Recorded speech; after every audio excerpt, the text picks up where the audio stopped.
প্রিয় শিক্ষার্থীরা, অনেক অনেক প্রীতি এবং শুভেচ্ছা জানিয়ে আজকের অনলাইন ভিত্তিক পাঠদান কার্যক্রম শুরু করছি। আমরা উচ্চ মাধ্যমিক জীববিজ্ঞান দ্বিতীয় পত্রের ১০ম অধ্যায় অনাক্রম্যতন্ত্র নিয়ে আলোচনা শুরু করেছি। তোমরা নিশ্চয়ই পূর্বের ক্লাস দুটি করেছ। ধারাবাহিকভাবে আজ এই অধ্যায়ের তৃতীয় পর্ব নিয়ে আমি উপস্থিত আছি। ডালিম কুমার রায়, প্রভাষক, প্রাণীবিদ্যা বিভাগ, ফুলবাড়ী সরকারি কলেজ, ফুলবাড়ী, দিনাজপুর। আজকের আলোচনা শেষে তোমরা সহজাত মারণকোষের কার্যক্রম ব্যাখ্যা করতে পারবে, কমপ্লিমেন্ট সিস্টেমের সক্রিয়করণ ব্যাখ্যা করতে পারবে, অনাক্রম্যতন্ত্রে প্রদাহের ভূমিকা ব্যাখ্যা করতে পারবে, ইন্টারফেরন এর ক্রিয়াকর্ম ব্যাখ্যা করতে পারবে, জ্বর কেন হয় ব্যাখ্যা করতে পারবে। প্রিয় শিক্ষার্থীরা, সহজাত মারণকোষ বা ন্যাচারাল কিলার সেলস বা এনকে সেলস মানবদেহের দ্বিতীয় প্রতিরক্ষা স্তরের উপাদান। সহজাত মারণকোষ বড় আকারের লিম্ফোসাইট জাতীয় শ্বেতরক্ত কণিকা। এরা ফ্যাগোসাইটিক নয়, বরং রাসায়নিক পদার্থ ক্ষরণ করে নির্দিষ্ট কোষের প্লাজমা ঝিল্লি নষ্ট করে দেয়। নন স্পেসিফিক প্রকৃতির, মোট লিম্ফোসাইটের ৫ থেকে ১০% হয়ে থাকে। টিউমার কোষ ও ভাইরাসে আক্রান্ত কোষকে ধ্বংস করে। শিক্ষার্থীরা, এখানে লক্ষ্য করো, সহজাত মারণকোষ আর একটি সুস্থ ও স্বাভাবিক কোষ, অর্থাৎ একই ব্যক্তির দেহে প্রাপ্ত এই দুটি কোষের এই প্লাজমা ঝিল্লিতে কিছু প্রোটিন থাকে। এর মধ্যে সহজাত মারণকোষে দেখি যে সক্রিয়কারী একটি গ্রাহক সাইট আছে আর একটি বাধাদানকারী গ্রাহক সাইট আছে। অপরদিকে সুস্থ ও স্বাভাবিক কোষেরও প্লাজমা ঝিল্লিতে MHC1 অর্থাৎ মেজর হিস্টোকম্প্যাটিবিলিটি কমপ্লেক্স 1 থাকে আর একটি সক্রিয়কারী লিগ্যান্ড থাকে। এখন সহজাত মারণকোষের ও সুস্থ স্বাভাবিক কোষের এই দুটি সাইট অর্থাৎ এই বাধাদানকারী গ্রাহক সাইটটি এই সুস্থ স্বাভাবিক কোষের MHC1 এই মলিকিউলটি উপস্থিত থাকার কারণে সহজাত মারণকোষ এই সুস্থ স্বাভাবিক কোষকে চিনতে পারে, যার ফলে এখানে সক্রিয়কারী গ্রাহক সাইট এবং সক্রিয়কারী লিগ্যান্ডের মধ্যে কোনো বন্ধন তৈরি হয়নি। এর ফলাফলস্বরূপ সহজাত মারণকোষ দেহের এই সুস্থ কোষ ও স্বাভাবিক কোষ হিসেবে একে গণ্য করে। এই গণ্য করার পিছনে অন্যতম কারণ হচ্ছে MHC1 মলিকিউলটি। কিন্তু দেহে যদি ভাইরাসে আক্রান্ত কোষ বা টিউমার কোষ থাকে, এক্ষেত্রে এই কোষটির প্লাজমা ঝিল্লিতে এই MHC1 অনুপস্থিত থাকে। এই MHC1 অনুপস্থিত থাকাতে এই বাধাদানকারী গ্রাহক সাইটটি শূন্য বা রিক্ত পড়ে থাকে।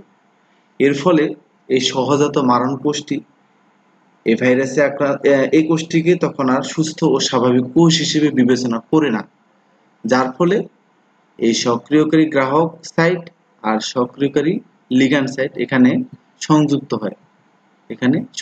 হয়।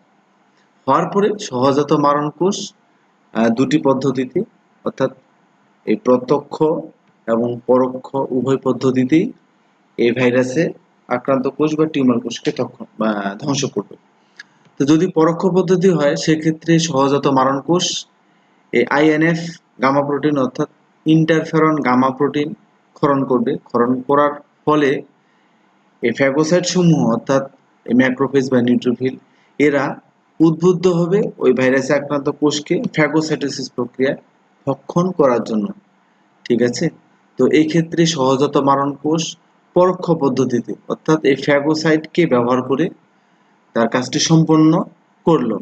আর যদি প্রত্যক্ষ পদ্ধতি হয়, তো সেক্ষেত্রে সহজাত মারণকোষ এই সাইটোটক্সিন যেমন পারফোরিন, গ্রানজাইম, ক্যামোকাইন্স প্রভৃতি ক্ষরণ করবে। এই ক্ষরণ করার ফলে ভাইরাসে আক্রান্ত কোষের প্লাজমা ঝিল্লি নষ্ট করে বা ছিদ্র করে ভিতরে বিদ্যমান এই নিউক্লিয়াসটিকে ছিন্নভিন্ন করে দেয়। এক্ষেত্রে যেমন পারফোরিন এই প্লাজমা ঝিল্লিতে ছিদ্র করে, ঠিক আছে। পরবর্তীতে এই গ্রানজাইম ও ক্যামোকাইন এরা প্রোটিওলাইটিক ধর্মী হওয়ায় এরা এই ভাইরাসে আক্রান্ত কোষ বা টিউমার কোষের ভিতরে গাঠনিক কোষীয় কঙ্কালের প্রোটিন সমূহকে এবং এই ক্রোমোজোমকে এরা ভেঙে দেয়। ঠিক আছে, তো এইভাবে সহজাত মারণ কোষ এটা প্রত্যক্ষ পদ্ধতির মাধ্যমে এই সাইটোটক্সিনকে ব্যবহার করে ভাইরাসে আক্রান্ত কোষ বা টিউমার কোষকে ধ্বংস করে।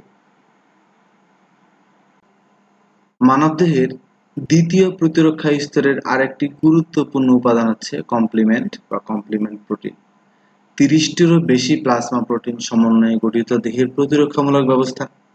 কমপ্লিমেন্ট যকৃতে তৈরি হয় এবং প্রবাহিত রক্ত বা রক্তস্রোতে পাওয়া যায়, সরাসরি জীবাণু দ্বারা অথবা জীবাণুবদ্ধ অ্যান্টিবডি, যাকে অ্যান্টিজেন অ্যান্টিবডি কমপ্লেক্স বলা হয়। এই দুটি উপায়ে কমপ্লিমেন্ট সক্রিয় হয়। আর এক্ষেত্রে ইমিউনোগ্লোবিন এম অ্যান্টিবডি সবচেয়ে কার্যকরী, কারণ এই ইমিউনোগ্লোবিন এম অ্যান্টিবডির অধিক অ্যান্টিজেন বাইন্ডিং সাইট আছে। আর উল্লেখযোগ্য কমপ্লিমেন্ট প্রোটিন সমূহ হলো যেমন C1, C1Q, C1R প্রভৃতি। আর এই কমপ্লিমেন্ট 3টি উপায়ে অণুজীব ধ্বংস করে। একটি অপসনাইজেশন, লাইসিস বা কোষ বিদারণ এবং প্রদাহ। প্রিয় শিক্ষার্থীরা, এই 3টি উপায় আমরা একটু বোঝার চেষ্টা করব। তাহলে প্রথমেই কমপ্লিমেন্ট কর্তৃক অপসনাইজেশন এবং ফ্যাগোসাইটোসিস প্রক্রিয়াটি দেখি। এই দুইটি কমপ্লিমেন্ট প্রোটিন, ঠিক আছে, এই দুটি কমপ্লিমেন্ট প্রোটিন, আর এটি দেহে প্রবিষ্ট ব্যাকটেরিয়া যা রোগ সৃষ্টি করবে। ঠিক আছে, তাহলে কমপ্লিমেন্ট প্রোটিন এই ব্যাকটেরিয়ামের সাথে সংযুক্ত হয়ে কমপ্লিমেন্ট সক্রিয় হয়ে যায়। আর এদিকে দেহেই প্রাপ্ত এই ফ্যাগোসাইট আছে, যারা ফ্যাগোসাইটোসিস প্রক্রিয়া জীবাণু ভক্ষণ করে এবং ধ্বংস করে। তাহলে এই ফ্যাগোসাইটের প্লাজমা ঝিল্লিতে এই যে কমপ্লিমেন্ট রিসেপ্টর সাইট আছে। ঠিক আছে, তাহলে কি হবে, কমপ্লিমেন্ট রিসেপ্টর সাইটের সাথে এই সক্রিয়, ঠিক আছে, কমপ্লিমেন্ট সমূহ যুক্ত হবে। এবং যেহেতু কমপ্লিমেন্ট সমূহ ব্যাকটেরিয়ামের সাথে যুক্ত আছে, যার ফলে এখানে ব্যাকটেরিয়ামটিও এই ফ্যাগোসাইটের সাথে যুক্ত হবে। ঠিক আছে, এক্ষেত্রে এই সংযুক্তির কাজটি সম্পন্ন করে মূলত এই কমপ্লিমেন্ট প্রোটিন সমূহ। ঠিক আছে, অর্থাৎ ফ্যাগোসাইটকে ওই ব্যাকটেরিয়াকে চিনতে সাহায্য করতেছে এই কমপ্লিমেন্ট সিস্টেম, অর্থাৎ চিনিয়ে দেওয়ার কাজটি, ঠিক আছে, করতেছে মূলত এই কমপ্লিমেন্ট। তাহলে এই চেনানোর কাজটিকে আমরা আসলে সহজ ভাষায় অপসনাইজেশন বলতে পারি। ঠিক আছে, আর এখানে ব্যাকটেরিয়াম সংযুক্ত হওয়ার পরে এই যথারীতি ফ্যাগোসাইটোসিস প্রক্রিয়া ভক্ষণ করলো, করার পরে এনজাইমেটিক ক্রিয়ায়, ঠিক আছে, এই ভক্ষণকৃত ব্যাকটেরিয়ামটি ধ্বংস হয়ে যায়, অর্থাৎ ফ্যাগোসাইটোসিস প্রক্রিয়ায়, ঠিক আছে, ব্যাকটেরিয়াটি ধ্বংস হয়। প্রিয় শিক্ষার্থীরা, কমপ্লিমেন্ট কর্তৃক অপসনাইজেশন এবং ফ্যাগোসাইটোসিস আমরা পূর্বে যেটি দেখলাম সেটি হচ্ছে জীবাণু দ্বারা কমপ্লিমেন্ট সক্রিয়করণ। আর এখানে কমপ্লিমেন্ট সক্রিয়করণ হবে অ্যান্টিজেন অ্যান্টিবডি কমপ্লেক্স দ্বারা। তো প্রিয় শিক্ষার্থীরা, এটি হচ্ছে মূলত অ্যান্টিবডি। এই অ্যান্টিবডি অ্যান্টিজেনের সাথে সংযুক্ত হয়ে, অর্থাৎ অ্যান্টিবডি অ্যান্টিজেনকে ধ্বংস করার জন্য মূলত এখানে সংযুক্ত হয়েছে, সংযুক্ত হয়ে অ্যান্টিজেন অ্যান্টিবডি কমপ্লেক্স তৈরি হয়েছে। আর এই অ্যান্টিজেন অ্যান্টিবডি কমপ্লেক্সের সাথেই এই কমপ্লিমেন্ট প্রোটিন যুক্ত হওয়ার ফলে কিন্তু কমপ্লিমেন্ট সক্রিয় হয়ে গেল। আর এই কমপ্লিমেন্ট সক্রিয় হওয়ার ফলে আমরা এই ফ্যাগোসাইট সমূহের যে প্লাজমা ঝিল্লি আছে সেখানে কিন্তু এই কমপ্লিমেন্ট রিসেপ্টর, অর্থাৎ কমপ্লিমেন্টের সাথে সংযুক্ত হওয়ার জন্য, গ্রহণ করার জন্য এখানে কমপ্লিমেন্ট রিসেপ্টর সাইট আছে। তো যার ফলে এই কমপ্লিমেন্ট কিন্তু এই ফ্যাগোসাইটের প্লাজমা ঝিল্লির রিসেপ্টর, কমপ্লিমেন্ট রিসেপ্টর সাইটের সাথে সংযুক্ত হয়ে যাবে। ঠিক আছে, এখন এই সংযুক্ত হওয়ার ফলে এই কমপ্লিমেন্ট যে অ্যান্টিবডি অ্যান্টিজেন কমপ্লেক্সের সাথে সংযুক্ত আছে তারা সহকারে এখানে কিন্তু ফ্যাগোসাইটের সাথে সংযুক্ত হবে। হওয়ার ফলে এই ফ্যাগোসাইটোসিস প্রক্রিয়ায় কিন্তু এই সবাইকে এখানে ভক্ষণ করবে এবং ধ্বংস করবে। ঠিক আছে, তো এক্ষেত্রে আমরা দেখি যে ফ্যাগোসাইট কিন্তু সরাসরি এই অ্যান্টিজেন অ্যান্টিবডি কমপ্লেক্সকে চিনতে পারে না, ঠিক আছে। কিন্তু এই অ্যান্টিজেন অ্যান্টিবডি কমপ্লেক্সের সাথে যখনই কমপ্লিমেন্ট যুক্ত হয়, ঠিক আছে, আর যুক্ত হয় তখনই শুধু চিনতে পারে। কারণ হচ্ছে ওই কমপ্লিমেন্টের সাথে এখানে এর ফ্যাগোসাইটের প্লাজমা ঝিল্লিতে ওই কমপ্লিমেন্ট রিসেপ্টর সাইট আছে, ঠিক আছে, ওই যার ফলে শুধু চিনতে পারে, ঠিক আছে, আর অন্য সময় চিনতে পারবে না। তাহলে এই চিনিয়ে দেওয়ার কাজটা মূলত কমপ্লিমেন্ট করতেছে। আর এই চিনিয়ে দেওয়ার পদ্ধতিটাই কিন্তু, ঠিক আছে, চিনিয়ে দেওয়ার পদ্ধতিটাই হচ্ছে অপসোনাইজেশন। আর এখানে আমরা দেখছি যে কমপ্লিমেন্ট যখন সরাসরি টার্গেট কোষের সাথে টার্গেট কোষের এই প্লাজমা ঝিল্লিতে এসে সংযুক্ত হয়, তখন এই টার্গেট কোষের প্লাজমা ঝিল্লি লাইসিস বা বিদীর্ণকরণের মাধ্যমেও টার্গেট কোষকে ধ্বংস করা যায়। প্রদাহ সৃষ্টিতে কমপ্লিমেন্ট সিস্টেম কিভাবে কাজ করে?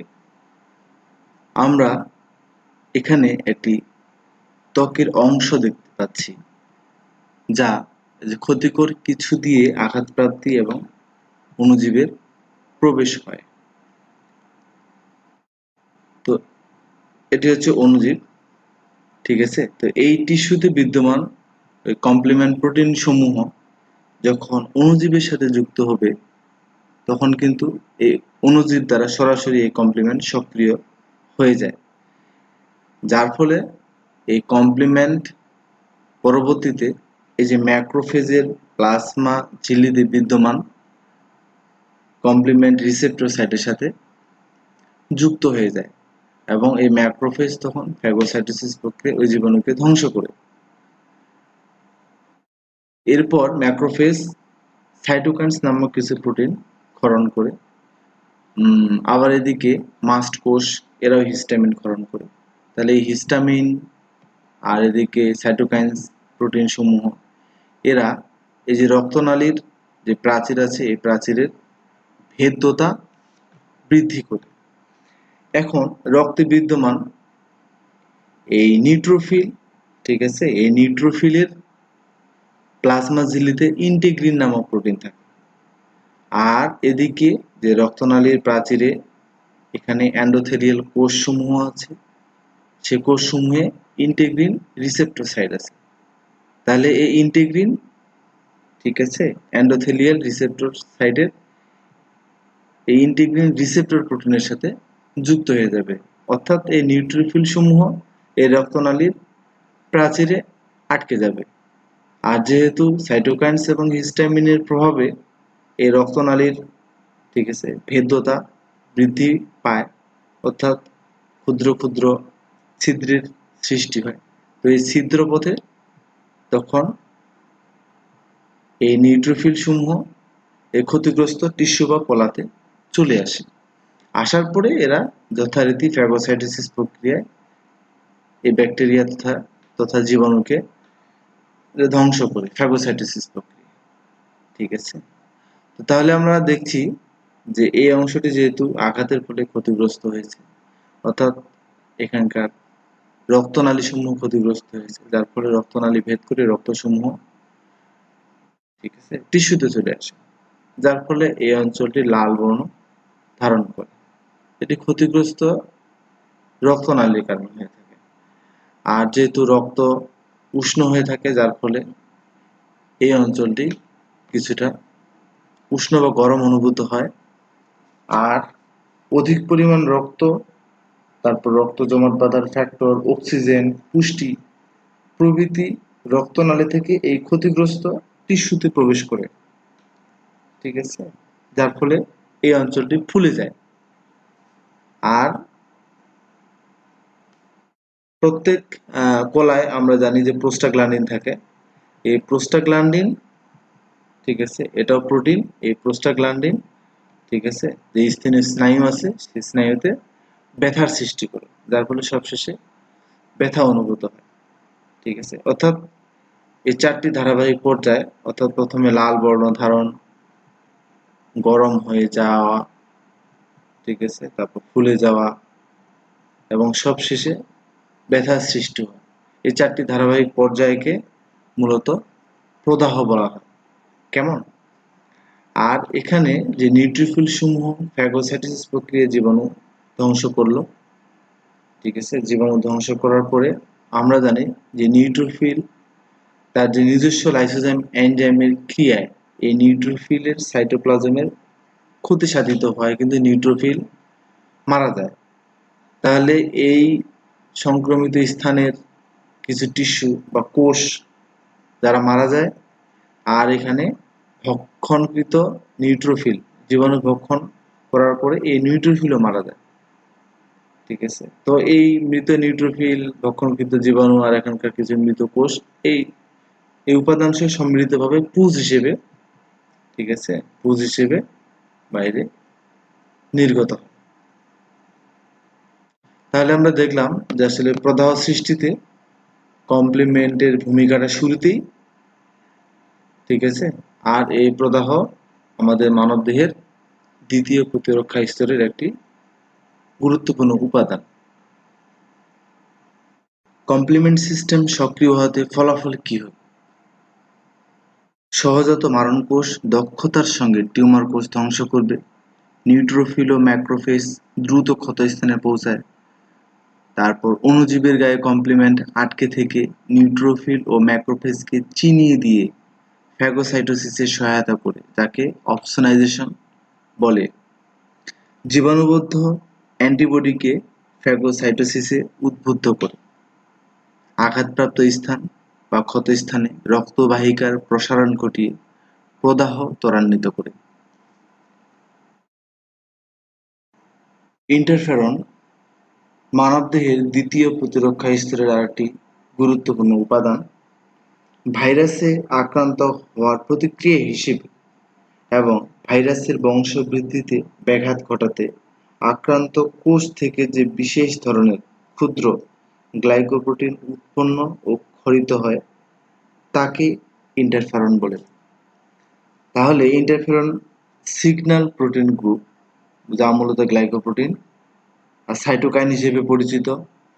কোনো কোষ ভাইরাস দ্বারা আক্রান্ত হলে সেই পোষক কোষে ইন্টারফেরন তৈরি হয় এবং নিঃসৃত হয়।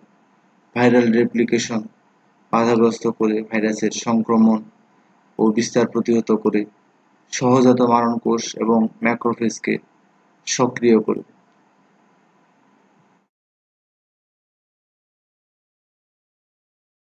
প্রিয় শিক্ষার্থীরা, আমরা একটি সুস্থ কোষকে ভাইরাস দ্বারা আক্রান্ত হতে দেখছি।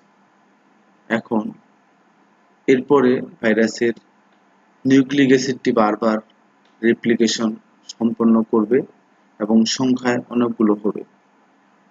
আর এই ভাইরাসে সংক্রমিত কোষটি থেকে এক ধরনের প্রোটিন তৈরি হবে, যা মূলত ইন্টারফেরন নামে পরিচিত। এই ইন্টারফেরন প্রোটিনটি এই কোষ থেকে নিঃসৃত হয়ে, ঠিক আছে, পার্শ্ববর্তী সুস্থ কোষসমূহে এই ইন্টারফেরন সংযুক্ত হবে।